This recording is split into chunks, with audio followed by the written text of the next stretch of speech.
What up, guys? Welcome back to the channel. So I am in the informed pessimism phase of two projects that I have going on. So when you're doing anything entrepreneurial or new or project, and you're gonna go through these bipolar stages. Here's what happens. You got a business idea or an idea and you think it's gonna be great. And so you have uninformed optimism. You're more optimistic than you ought to be because you have no data. So you're like, oh dude, wouldn't it be awesome if I used pigs to turn compost and then like broke compost down in like half the time, and then I was able to scale that and then, you know, top dress lawns and get rid of fertilizer or get rid of chemical fertilizer next to the bay and reduce red tide. Like, wouldn't that be baller? And then you talk to your buddy Mackie. You know, I've done a couple of videos on this channel with Mackie, and I go, you know, call him up. He's a rancher, and I'm like, hey man, so I'm ready for cows and pigs and all this stuff. What do I need for electric fences? And then he gives you the real data, and now I'm in the informed pessimism stage. And I headed up to get the goose because I got this goose project. It's been a while since we've had a gooseneck trailer, and it's like, it's necessary because I just want to haul all our gear to every site we go to. We're rolling there. I want to have all the trucks, everything we got on the trucks. And so the goose is a big part of just having attachments, machines, etc. on the goose. Got the goose, had uninformed optimism. Like, okay, cool. Bought the frame from because I was having a hard time finding like a goose that was like the new price on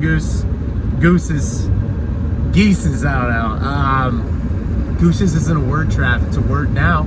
Freaking gooses. The new prices on the gooses was, the availability and the price was like not there. And I was like, all right, I'm gonna get a used one. Then I looked at used ones, couldn't find used ones really well. Like once you swap out tires and, you know, you do like all those little things, then you're like, well, I might as well just be buying a new one. Anyway, so I found a Project Goose. My buddy Jeremiah Tree Shop, his YouTube channel's doing really well. He's like, oh, I got an old goose for you, man. So I bought it from him for $4 grand. I overbought. Freaking Jeremiah, overbought. Should have given him two. But anyway, I had uninformed optimism. Like, okay, cool. I'll send this off to the fabricator, get some new tires in. We'll get it painted, get it decked, get it logoed. Off we go. And, you know, the reality is, like, I'm going to pick it up from the fabricator, and it's more than I thought it was going to be.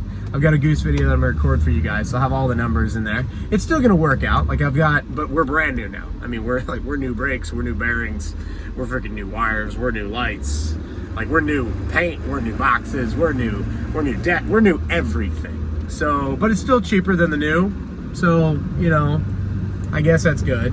But I had this uninformed optimism. Now I'm going to pay for this thing, and I've got the informed pessimism. Like, dang, man. And so what happens is, if you're doing these, particularly if you're an entrepreneur, you're running a small business, you're gonna bounce back and forth, and it's gonna feel very bipolar.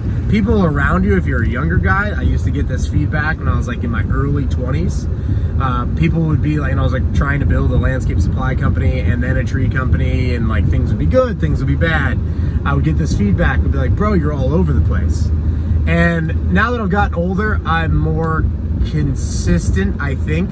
Still a little bit all over the place, but I'm definitely, like, as I'm building out my fortress of solitude, like where, you know, certain things in my life are taken care of, like home base. Like, for example, like home base, still have a project going on over there, trying to finish up finish up building a house.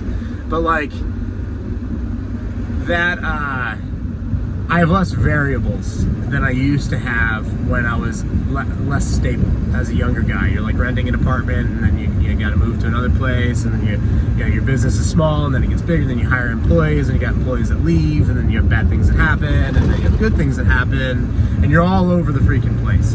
And I've gotten a little bit more consistent with being less, I care less.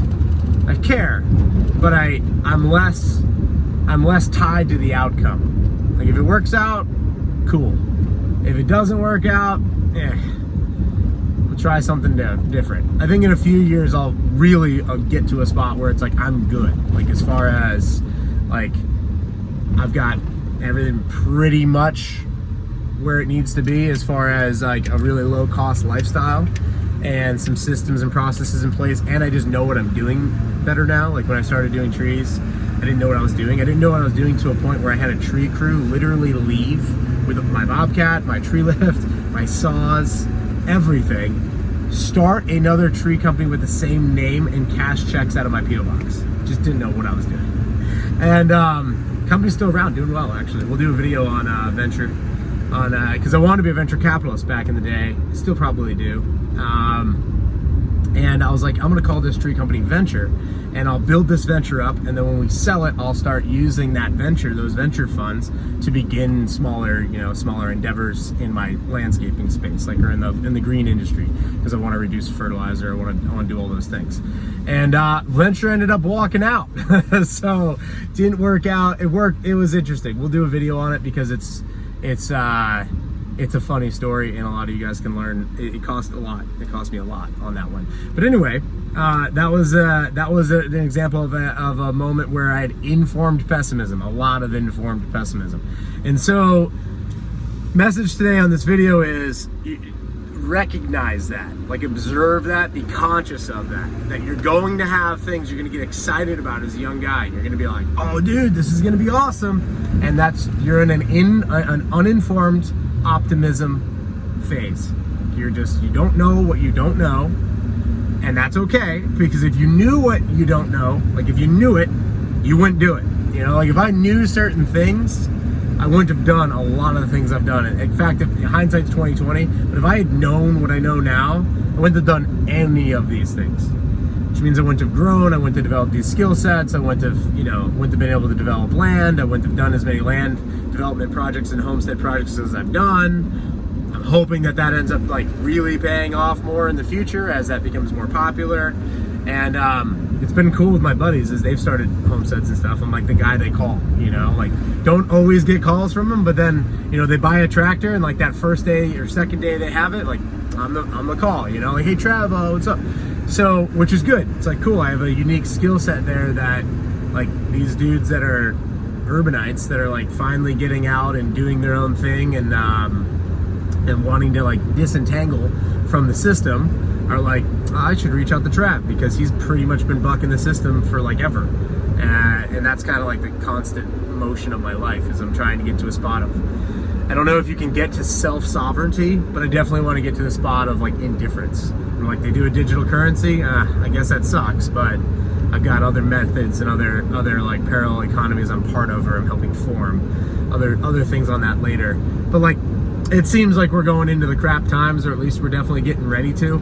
And I want to get to the spot where maybe I prosper during those times, but I've done a lot of prep, maybe too much, a lot of effort in that direction of trying to get to the spot where I don't really care as much if the lights go out or it lights up like the 4th of July, like where I'm just more of in a spot where it's like, yeah, we're gonna do fine. But uninformed optimism, man, it really is a heartbreaker. And then informed pessimism. It's never as bad as you actually think it is. It's just when you get that informed, that data, and you become pessimistic.